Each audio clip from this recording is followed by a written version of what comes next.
Hello बच्चों, यहाँ प्रश्न है कि एक जार में 24 संगमरमर हैं जिनमें कुछ हरे और कुछ नीले शेष नीले हैं। यदि जार में से एक संगमरमर यदृच्छा निकाला जाए तथा इसके हरे होने की प्रायिकता 2/3 है तो जार में नीले संगमरमरों की संख्या ज्ञात कीजिए।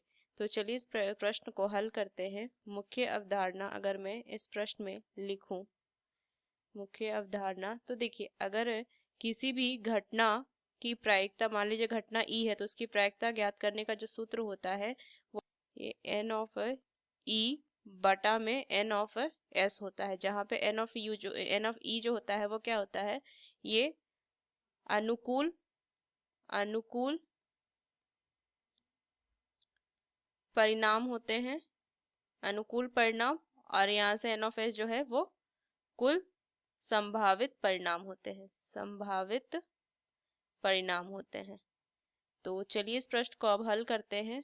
तो यहाँ से देखिए दिया हुआ है कुल कितने संगमरमर हैं, 24। तो यहाँ से अगर मैं लिखें कि एन ऑफ एस जो है वो कितना है, 24 है, मतलब कुल संभावित परिणाम 24 दिया हुआ है। और इस संगमरमर में कुछ हरे हैं कुछ नीले हैं, तो यहाँ से मुझे निकालना है नीले संगमरमरों की संख्या, मुझे ज्ञात करनी है। तो मान लेते हैं कि माना कि हरे संगमरमरों की संख्या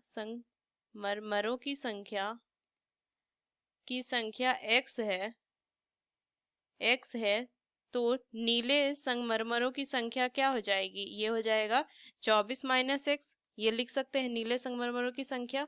अब यहाँ से देखिए, अब मुझे दिया है कि प्रायिकता दी हुई है हरे संगमरमरों की, क्या दी हुई है, यहाँ से अगर मैं लिखे हरे संगमरमरों की प्रायिकता जो है वो कितना है, 2/3 है।